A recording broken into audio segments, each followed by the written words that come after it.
கடார தரசன். அத்தியாயம் 38. வாளோடு வந்த வனதுர்க்கை. நீயா? நீயேதானா மித்ரா?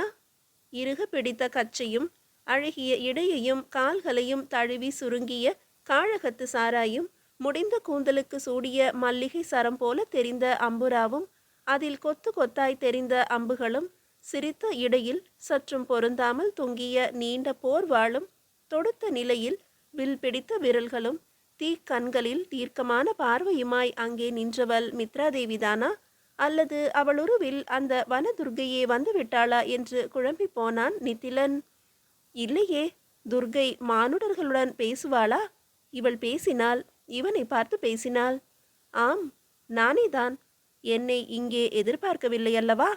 பாவம், ஊருக்கு புதியவராயிற்றே, வழி தெரியாமல் திணறி போவீரோ என்று வந்தேன். இதுதான் நாகவெளிக்கு போகும் வழியோ குமாரரே? பரிகாசமும் சினமும் மிதமிஞ்சி பொங்கியது குரலில். அது நித்திலனை சுட்டது. நான் போவதிருக்கட்டும், நீ இங்கே என்ன செய்கிறாய்? ஏன் என்னை பின்தொடர்ந்தாய்? பின்தொடர்ந்துதான் வந்தாயா, அல்லது ஏற்கனவே இங்கே எனக்காக காத்திருந்தாயா? அன்று நாகவெளியில் காத்திருந்ததைப் போல? நித்திலனின் வார்த்தைகளில் விடம் ஏறிக்கொண்டே போனது. என்ன உளறல் இது குமாரரே? சரிதான், தன் குற்றம் மறைக்க பிறரை குழப்புவது வழமையோ? சோழர்கள் எதில் எப்படியோ, பேச்சில் வல்லவர்கள் என்பதுதான் ஊரறிந்த ரகசியமாயிற்றே. ஆனாலும் நல்லவன் போல நடித்து, ச, உன்னை போய் நான். கண்களை இறுக மூடி திறந்தவள் தன் பார்வையை இளவரசியின் மீது பாய்ச்சினாள். ஒரு முறை வணங்கி மீண்டாள். தங்களின் அசௌகரியத்துக்கு மன்னிக்க வேண்டும் ஸ்ரீபுத்ரி. இனி பயமில்லை, வாருங்கள், நாம் போகலாம். அவளது நடையை தடுத்து அவளுக்கு முன்பு தன் முழு உயரத்தையும் காட்டி நின்றான் நித்திலன். பாறைகளையும் கனிவாக காட்டும் அந்த நில ஒளியிலும் அவனது முகம் கடுத்து சிவந்து கிடந்தது. நீ என்ன நினைத்து கொண்டிருக்கிறாய்? இவ்வளவுக்கு பிறகும் உன்னிடம் இளவரசியை ஒப்படைத்துவிட்டு நான் விடை பெற்றுக் கொள்வேன் என்றா? சீரியவன் முகத்தில் ஏளன முறுவலொன்று எழுந்து பின் கோப கனலாக மறைந்தது. அவளும் நெஞ்சு நிமிர்த்தி அவன் விழி பார்த்து கேட்டாள். நீயும் தான் என்னை என்னவென்று நினைத்து கொண்டாய்? இத்தனைக்கு பிறகும் எங்கள் ஸ்ரீவிஜய சாம்ராஜ்யத்தின் குல கொழுந்தை உன்னை போன்ற கயவனின் கையில் கொடுத்துவிட்டு வாழாவிருப்பேன் என்றா? அப்படி ஒரு இக்கட்டு ஏற்பட்டு என்னால் காக்க முடியாது போகுமெனில் அதற்கு பதில் இந்த அருவியில் குதித்து உயிரை போக்கிக் கொள்வேன். முதலில் அதை செய். எரிச்சலுடன் மொழிந்துவிட்டு அதற்கு மேல் அவளை பார்க்க விரும்பாதவன் போல விருட்டென்று திரும்பி இளவரசியின் அருகில் வந்தவன், இளவரசி, வாருங்கள் போகலாம் என்றான். அது இனி உன் கனவிலும் கூட நடவாது. நித்திலனின் வெற்று முதுகை சில்லென்று தொட்டது மித்ராவின் வாழ்முனை. அவள் கண்களோ அவனை போருக்கு அழைத்தன. நித்திலன் அந்த நிலையில் மிகவும் தவித்து போனான். இதென்ன சோதனை? இவளை இப்படித்தானா சந்திக்க வேண்டும்? இத்தகைய போரிலா அவர்கள் இருவரும் ஈடுபட வேண்டும்? வில்லும் வாளுமா அவர்களின் ஆயுதம்? அவனால் அந்த நிலையிலும் அவளுக்கு எதிராக வாள் தூக்க முடியவில்லை. ஆனால் அவள் தயங்கியதாகவே தெரியவில்லையே. இப்போது மட்டுமா? எப்போதுமே தான். முதலில் இருந்தே அவள் சரியாகத்தான் நடந்து வந்திருக்கிறாள். அவளது திட்டத்தை புரிந்து கொள்ள முடியாத மடையனாக இவன்தான் இருந்து விட்டான். அவள் அவனை சுற்றியதும் கூட அன்பால் அல்ல, கடமையால் என்பதை உணர்ந்தபோது உள்ளம் வெந்து போனது அவனுக்கு. ஒரு பெண்ணிடம் ஏற்படும் தோல்வி இத்தனை வலி தருமா? உணரும் போதுதானே புரிகிறது. வேண்டாம் மித்ரா, இதில் எனக்கு விருப்பமில்லை. குரல் தனிந்தே வந்தது. உனது விருப்பத்தை இங்கு யாரும் கோரவில்லை. உன்னை தோற்கடித்துதான் இளவரசியை மீட்க முடியும் என்றால் நான் அல்ல, என் வாளின் முனை கூட வினாடி நேரம் காத்திருக்காது. ஏன், மீட்டு கொண்டு போய் என்னை கொல்ல துணிந்தது போல பாவம் இந்த பேதை பெண்ணையும் கொல்ல துணிவாயோ? அதற்கு நான் அல்ல, என் நிழல் கூட பொறுக்காது. நித்திலனின் கர்ஜனையில் ஒரு நொடி திகைத்தவள் கண்கள் வலியில் நிறைந்தன. உதட்டை கடித்து கொண்டு உணர்வுகளை மறைக்க போராடியவள் முகத்தில் கொஞ்சமாய் பொறாமையும் தெரிந்தது போல இருந்தது நித்திலனுக்கு. இது நான் வறண்டவனின் காணல் நீர் கனவு. கொஞ்சம் இருவரும் நிறுத்துகிறீர்களா? கூத்தை விட இது பார்க்க வேடிக்கையாக இருந்தாலும் இப்போது இதற்கெல்லாம் காலம் இல்லை. எந்த பதட்டமும் இல்லாமல் அமைதியாய் பதில் வந்தது இளவரசியிடமிருந்து. ஸ்ரீபுத்ரி, எனக்கு சிறிது அவகாசம் கொடுங்கள். என் வாழ் முனைக்கு இந்த சோழனின் தலையை பரிசாக்கிவிட்டு உங்களை பத்திரமாக அழைத்து போகிறேன். அழைத்து கொண்டு எங்கே போவாய் பெண்ணே? இளவரசியின் இலகு குரலில் வந்த கேள்வியால் அதிர்ந்து நின்றாள் மித்ரா. ஸ்ரீபுத்ரி, ஆம், நீ என்னை அழைத்து செல்வது மீண்டும் அந்த அரண்மனைக்கு என்றால் அதற்கு நான் இசைய மாட்டேன். அதற்கு பதில் இதோ இந்த சோழகுமாரரோடு போகவே சித்தப்படுகிறேன். இதில் நீ மனம் வருந்த வேண்டாம். ஆகா, அவளாவது மனம் வெதும்புவதாவது? அதற்கெல்லாம் மனமென்று ஒன்று இருக்க வேண்டுமே இளவரசி. இப்போது மித்ராவின் முகத்தில் வலி தெளிவாக தெரிந்தது. ஒரு பெருமூச்சுடன் அவள் தொடர்ந்தாள். தேவி, மன்னியுங்கள். உங்களின் சித்தம் வேறாயினும் இப்போது உங்களின் நலன் எனக்கு முக்கியம். இவரை பற்றி உங்களுக்கு சரியாக தெரியாது. இவர் ஸ்ரீ விஜயத்தை கூண்டோடு அழித்த சோழ சக்கரவர்த்தியின் ஒற்றன். இவரால் நம் நாட்டில் புல் பூண்டுக்கும் நன்மை விளைய நியாயமில்லை. அதிலும் ஆபத்தை கூடையில் வைத்து தலையிலேயே தூக்கி கொண்டு அலையும் அதி புத்திசாலி. ஒரு உண்மை குடியாய் தங்களின் நலனில் அக்கறை கொண்டவளாக கூறுகிறேன். தயவு செய்து என் பேச்சை கேளுங்கள். என்ன ஆபத்தானாலும் அதற்காக கண்டவர்களிடம் ஒப்படைக்க முடியாத, விலை மதிக்க முடியாத மாணிக்கம் நீங்கள். அதனால் தானே பாதியில் சுருட்டி கொண்டு போய்விட திட்டம் வகுத்திருக்கிறாய். எனக்கு தெரியாது என்றா நினைத்து கொண்டிருக்கிறாய் மித்ரா? எத்தனை கச்சிதமான திட்டம்! ஸ்ரீ விஜயத்தின் புல்லுருவியே நீயும் உன் கூட்டத்தாரும் தான். உன் கூட்டத்தின் கடைசி அஸ்திரமாக இதோ இவனை விட்டு இளவரசியை கொல்ல துணிந்தாய். நான் உயிருடன் பிடித்து உண்மையை அறிந்து கொள்வேன் என்றுதானே கடைசி வினாடியில் அவனை அம்பெய்து கொன்றாய். நித்திலன் கோபத்தில் கூறினான். சரிதான், தெரிந்தவர் மீது குறுவாள் குறி வைக்கிறான் என்று காப்பாற்றியதற்கு சோழர் முறையில் நன்றி தெரிவிக்கிறீர்கள் போல் இருக்கிறது. பொய்! நீ என்னை காப்பாற்ற முனைந்தாயா? உன்னை கண்ட நொடியில் இருந்துதான் என்னை ஆபத்து தொடர்கிறது என்பதை இன்னும் நான் புரிந்து கொள்ளவில்லை என்று எண்ணிவிட்டாயோ? நான் தக்கோலத்திலே கால் வைத்த போதிருந்தே உன் கண்கள் என்னை தொடர துவங்கிவிட்டன. நீ என்னோடு பழகுவது போலவும் உதவுவது போலவும் காட்டிக்கொண்டு என்னை உளவு பார்ப்பதை அறியாத அளவுக்கு உன் அழகில் மதி மயங்கிவிட்டேன் என்று நினைத்தாயோ? இல்லை பெண்ணே, இல்லை. நீ எத்தனை தூரம் செல்வாய் என்று காணத்தான் பொறுத்திருந்தேன். களத்திலே உன் திட்டம் பிரமாதம்தான். என்னை காப்பது போல காத்து என்னோடு கூட்டு சேர்வது போல சேர்ந்து என்னிடமிருந்து ஓலையை கைப்பற்றிவிட திட்டமிட்டாய்.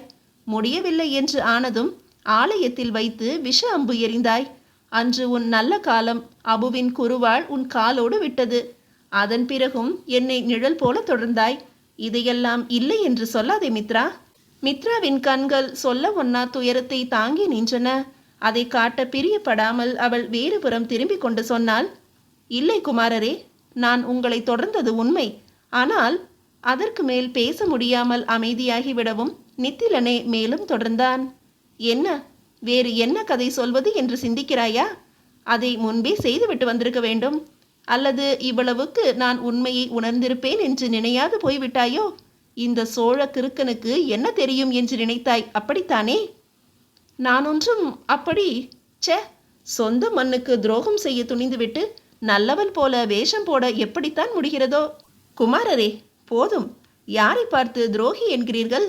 சினத்தோடு நிமிர்ந்தவளின் விம்மி தணிந்த நெஞ்சு எப்போது வேண்டுமானாலும் வெடித்து விடுவாள் என்று பறைசாற்றியது. ஐயோ, இருவரும் கொஞ்சம் நிறுத்துகிறீர்களா? நீங்கள் இருவருமே துரோகிகள் அல்ல என்பது எனக்கு நன்றாக புரிகிறது. இப்போது அடுத்த வேலையை பார்க்கலாமே. பெண்ணே, முதலில் நீ யார் என்று சொல். உன்னை இதற்கு முன்னரே பார்த்திருக்கிறேனே. நீ இங்கு எப்படி வந்தாய்? முகத்தில் இருந்த இறுக்கத்தை துடைத்து கொண்டவளாய் ஒரு பெருமூச்செடுத்துக்கொண்டு இளவரசியை நோக்கினாள் மித்ரா. மன்னிக்க வேண்டும் ஸ்ரீபுத்ரி, நான் இவரை தொடர்ந்து வந்தேன். இவர் தொடர்புடைய இந்த தேசத்து துரோகி ஒருவரை தேடித்தான் இவர் பின்னோடே அலைந்து கொண்டிருக்கிறேன். உன் பெயர்? என் பெயர் மித்ரா தேவி. கடாரத்து வணிக செல்வர் சத்யஸ்ருங்க அபராஜிதரின் புதல்வி. அதை கேட்ட மாத்திரத்தில் இளவரசியின் முகத்தில் சட்டென புத்தொளி பரவியது. அது அந்த அழகிய முகத்தில் தனி சோபையை ஏற்றியது. ஒரு சிநேக புன்னகையுடன் தன் கை நீட்டி, இங்கே வா மித்ரா என்றாள். இளவரசி, வேண்டாம். இவள் சொல்வதெல்லாம் போய். இவளை நம்பாதீர்கள். இந்த சமயத்தில் நான் ஒருவரை நம்பக்கூடாது என்றால் அதற்கு முழு தகுதியும் படைத்தவர் நீர்தான். உம்மையே நம்பிவிட்டேனே. இப்போது நான் நம்ப வேண்டியவர் ஒருவர் ஒன்றென்றால் அதற்கு முழு தகுதியும் இந்த மித்ராவுக்குத்தான். இங்கே வா மித்ரா. ஒரு வெற்றி புன்னகையை அவன் மீது பாய்ச்சியபடி கங்கபுத்திரியின் அருகில் சென்றாள் மித்ரா. அவளை அருகே அமர்த்தி கைகளை பற்றி கொண்டாள் இளவரசி. மித்ராவுக்கும் அப்போது சாய்ந்து கொள்ள ஒரு கொழுமுனை தேவைப்பட்டது போலும். நித்திலனின் நியாயமற்ற குற்றச்சாட்டுகளாலும் தொய்ந்து போயிருந்தவள் இளவரசியின் குளிர்ந்த கரங்களை அழுந்த பற்றியபடி அமர்ந்து கொண்டாள். அவளை கண் மலர பார்த்த கங்கபுத்திரி பேச துவங்கினாள். மித்ரா, உன் அக்கறை உண்மையானது என்றால் எனக்கு ஒரு உதவி செய்வாயா? ஆணையிடுங்கள் தேவி, கட்டளைக்கு காத்திருக்கிறேன். வெறுப்பில் வளைத்த உதடுகளுடன் நித்திலன் பார்த்து கொண்டிருந்தான். நீங்களும் கேளுங்கள் சோழகுமாரரே. இன்று நாம் இருப்பது முற்றிலும் மாறுபட்ட சூழலில்.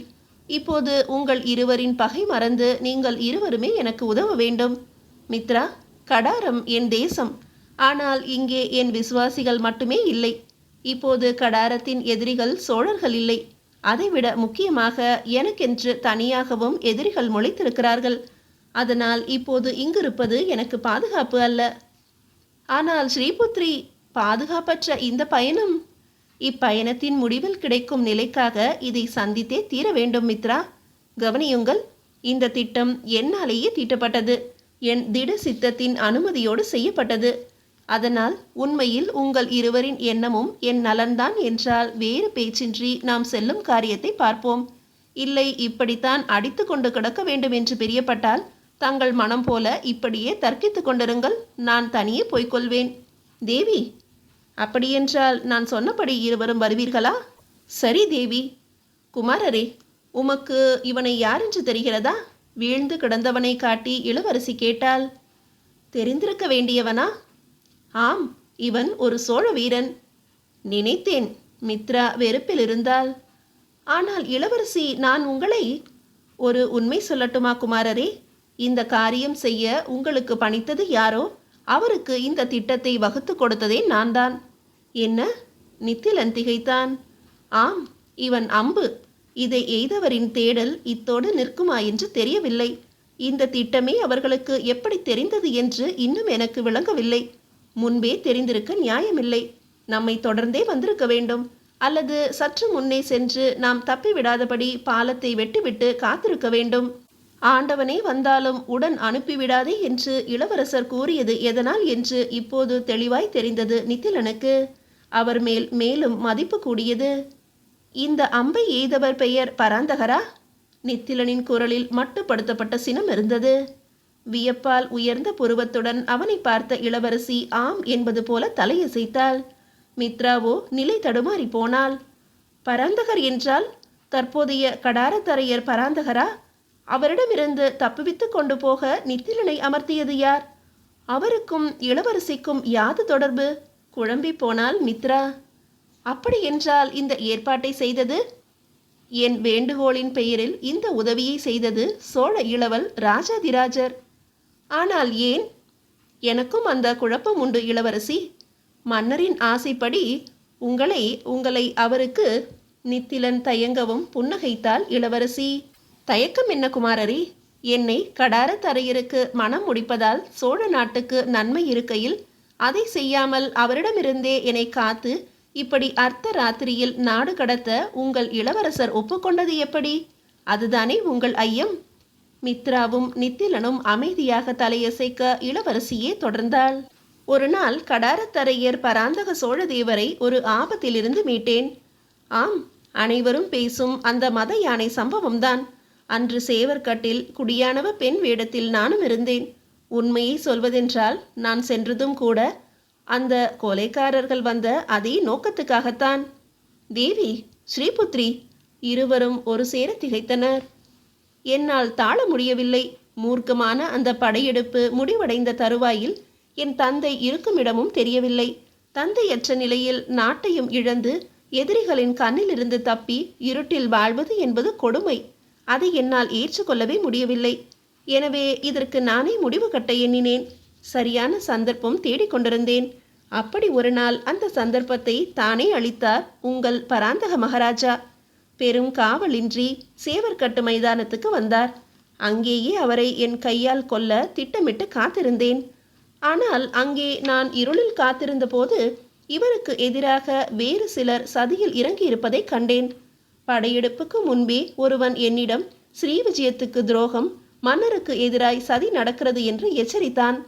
ஆனால் தப்பியவன் கையில் பொறித்த புலி சின்னத்தை கண்டு அப்போது அது சோழர்களின் வேலை என்று எண்ணிக்கொண்டோம். ஆனால் இவர்களின் பேச்சை கேட்ட பிறகு அதன் பொருள் எனக்கு வேறொரு உண்மையை உணர்த்தியது. ஆகையால் என் எண்ணத்தை அப்போதைக்கு கைவிட்டுவிட்டு அம்மனிதர்களை பின்தொடர்ந்தேன். பாகனை வீழ்த்தி யானையை தூண்டிவிட்டு கானகத்துள் மன்னரை தேடி வந்த கொலைக்காரர்களிடமிருந்து அவரை காப்பாற்றி மாளிகையில் சேர்த்தேன். பிறகு அதுதான் நான் செய்த பெரும் பிழை. ஏற்கனவே இப்படி ஒருத்தி இருப்பது அறிந்து அரசியல் காரணங்களுக்காக என்னை மனம் செய்து கடாரத்து மக்களின் மனதில் இடம்பெற திட்டம் கொண்டிருந்திருக்கிறார் பராந்தகர். அதுவரை இளவரசி என்று ஒருத்தி இருப்பது மட்டுமே உணர்ந்திருந்தவர் என்னை தேடி அரண்மனையில் என்னை அடையாளம் கண்டதும் தனது முடிவில் உறுதி கொண்டார். தொல்லைகள் அதிகரிக்க துவங்கின. என் வாழ்வை எண்ணி பெருந்துன்பத்தில் ஆழ்ந்தேன். அப்போது உங்கள் பெரிய இளவரசர் என்னை சந்தித்தார். கடாரத்தின் நன்மைக்காக பராந்தகரை மணந்து கொள்ள சொல்லி கேட்க வந்திருந்தார். இல்லை இல்லை, அவர் எடுத்த முடிவை தெரிவிக்க வந்திருந்தார். அன்று அவரிடம் என் நிலையை உரைத்தேன். என் மனம் வேறு நாடுவதாக வெட்கமின்றி சொன்னேன். மிகவும் தன்மையாகவே அவர் பேசிய போதும் அவரது முடிவிலிருந்து அவர் மாறவில்லை அல்லது விரும்பவில்லை. அரச குடும்பத்து மனிதர்களுக்கு பல சமயங்களில் காதல் போன்ற நுண்ணிய உணர்வுகள் மறத்து போக நேரிடுகிறது. உங்கள் தேசத்து நலனுக்காகவாவது இந்த திட்டத்துக்கு ஒப்புக்கொள்ளுங்கள் என்று கூறி சென்று விட்டார். அவர் சென்றதும் அழுது கரைந்தேன். என்னை இப்படி விட்டு சென்ற என் தந்தையை எண்ணி மருகினேன். எப்படியாவது நானும் இங்கிருந்து ஓடிவிட வேண்டுமென்று நினைத்தேன். அந்த சமயத்தில்தான் ஒரு தேவதை வந்து என்னை சந்தித்தது. தேவதையா? ஆம், அவள் பெயர் தாராதேவி. என்ன? வியந்து கேட்ட நித்திலன் பின் கடகடவென்று சிரிக்க துவங்கிவிட்டான். திகைத்த இளவரசியை பார்த்து, மன்னியுங்கள் தேவி, மேலே சொல்லுங்கள் என்றான். அவள் என்னை வந்து சந்தித்து சில விஷயங்கள் குறித்து உரையாடிய பிறகு நான் என் மனதை எடுத்துரைத்தேன். அவள் இதற்கு நல்லதொரு முடிவு செய்வதாக கூறி சென்றார். என்ன செய்தாலோ சில காலத்தில் ராஜாதிராஜர் மீண்டும் என்னை காண வந்தார். என் மனதுக்கு மதிப்பு கொடுத்து என்னை அனுப்பி வைக்க சம்மதித்தார். அப்போதுதான் இந்த திட்டத்தை வரைந்தோம். ஒரு நாடகக்காரியின் வார்த்தைக்கு ராஜாதிராஜரிடம் இத்தனை மதிப்பா? இப்போதுதானே தெரிகிறது பராந்தகர் யாரை போல என்று. மித்ரா! நித்திலனின் கர்ஜனையில் மித்ரா மிரண்டு போனாள். பெண்ணே, இது தவறு. சோழேந்திரர் மிகவும் நல்ல இதயம் படைத்த மனிதர். தன் தங்கையை ஒப்பிட்டே என்னிடம் பேசினார். பராந்தகர் கூட தன் விருப்பத்தை சற்று அழுத்தமாக சொன்னாரே ஒழிய வன்முறையை கையாள எண்ணவில்லை. அவர் நினைத்திருந்தால் என்றோ நான் அவரது அந்தப்புறத்தில் கிடந்திருப்பேன். நான் விட்டு போய்விடுவேனோ என்ற எண்ணத்தை விடவும் கடாரத்து அரியணை போய்விடும் என்ற எண்ணத்தில்தான் என்னை தொடர இதுபோல ஆட்களை அமர்த்தியதும். ஆகையால் அவர்களை அப்படி சொல்லாதே, அது நியாயமல்ல. தேவி, இனி அவரே நேரில் வந்தாலும் உங்கள் பாதுகாப்புக்கு நான் பொறுப்பு. அதுவே எனக்கான ஆணை. அதனால் பயமின்றி புறப்படலாம் என்றான் நித்திலன். சட்டென்று முகத்தில் ஒட்டி கொண்ட புன்னகையோடு கங்கபுத்திரி உரைத்தால், மிக நல்லது, இனி கிளம்பலாம். இப்பொழுதே பொழுது போய்விட்டது. இனி நிலவை விரட்டி கொண்டு நடந்தால்தான் விடியலுக்குள் சென்று சேர முடியும். எங்கே செல்கிறோம் இளவரசி? மித்ராவின் மெல்லிய கேள்விக்கு செவ்விதழ்களை வளைத்து காட்டினாள் கடாரத்து கட்டழகி. குமாரரை கேளேன், உன்னிடமாவது சொல்கிறாரா என்று பார்ப்போம். ஏதோ அவர்தான் வழியெங்கும் வெள்ளியை பார்த்து கொண்டே வருகிறார். உண்மையில் அவருக்கும் வழி தெரியுமா என்று எனக்கு வெகு நேரமாக சந்தேகம்தான். ஆனால் குழப்பத்தை முகத்தில் காட்டாமல் வீர திலகம் போல நடந்து வருவதால் நானும் பேசாமல் வர வேண்டியது இருக்கிறது. கண்களை உருட்டி காட்டி சிரித்தாள் இளவரசி. மித்ராவும் உடன் நகைத்தாள். ஆமாம் தேவி, எல்லாம் தெரிந்தாலும் எதுவுமே தெரியாதது போல காட்டிக்கொள்வதும், எதுவுமே தெரியாவிட்டாலும் எல்லாம் தெரிந்தது போல காட்டிக்கொள்வதும் குமாரருக்கு கைவந்த கலை. இரு பெண்களும் அவனை குறித்து பரிகசித்து சிரித்தது அவனுக்கு கொஞ்சமும் ரசிக்கவில்லை. போதுமே இளவரசி, கேள்வியும் பரிகாசமும் சகிக்கவில்லை. திட்டம் போட்டவருக்கு வழி மட்டும் தெரியவில்லையாக்கும். இப்போது நதியை கடக்க என்ன வழி? என்னை கேட்டால் எனக்கு எப்படி தெரியும்? நான் என்ன நித்தமும் காட்டுக்குள்ளா சுற்றி கொண்டிருக்கிறேன்? ஏன் மித்ரா, உனக்கு தெரியுமா? ஏன் தேவி, என்னை மட்டும் மங்கை அல்ல மந்தி என்று நினைத்து விட்டீர்களா? ஏன், மக்களை விட மந்திகளுடன் தான் உனக்கு அதிக பரிச்சயம் என்று கேள்வி. அது இளவரசிக்கும் தெரிந்திருக்கலாம். அதனால் தான் கேட்கிறார்கள் போலும். என்ன செய்வது, சில மடமந்திகளுக்கு வழி சொல்வதற்காகிலும் தெரிந்து வைத்திருக்கத்தான் வேண்டியிருக்கிறது. புன்னகைத்தவள் இளவரசியுடன் இணைந்து முன்னால் நடக்க துவங்கினாள். இவர்களின் பேச்சை ரசித்து சிரித்தபடி இளவரசியும் சிற்றடை துவள நடக்க துவங்கினாள். அதை கண்ட நித்திலன் மனம் சுணங்கினான். மன்னிக்க வேண்டும் தேவி, திடீர் சத்தத்தாலும் குழப்பத்தாலும் இருந்த ஒரு புறவியும் இருளில் எங்கோ ஓடி மறைந்து விட்டது. சோழ நாட்டு புறவியாக இருக்கும் என்றாள் மித்ரா. அவளை முறைத்துவிட்டு, கடுமையான பாதைகளில் இந்த காட்டுக்குள் நீங்கள் நடக்கும்படி ஆகிவிட்டது. கடினமாக இருந்தால் கூறுங்கள் என்றான் நித்திலன். ஏன், தூக்கி தலையில் வைத்துக்கொண்டு நடப்பீரோ? மித்ரா வேகமாக வினவினாள். தயக்கமின்றி பதில் கொடுத்தான் நித்திலன். ஏன், தேவை என்றால் அதையும் செய்வேன். உனக்கா கால் வலிக்கப் போகிறது? அடடா குமாரரே, புரியாமல் பிதற்றுகிறீரே. நீர் என்னை தூக்கி கொண்டு நடந்தால் அவளுக்கு கால் வலிக்காது. ஆனால் ஸ்ரீபுத்ரி, மித்ராவின் பதற்ற குரலில் மீண்டும் சிரித்தாள் இளவரசி. சரி சரி. வேடிக்கையில் மலர்ந்த வதனத்துடன் இளவரசியும், கோபத்தில் சிவந்த முகத்துடன் மித்ராவும், எச்சரிக்கையில் கடுத்த முகத்துடன் நித்திலனும் நடக்க, இரு புள்ளி மான்களும் இடையில் ஒரு வேங்கியும் போல அந்த மூவருலா வனத்தை கடக்க முற்பட்டது. மீதியை அடுத்த அத்தியாயத்தில் காணலாம்.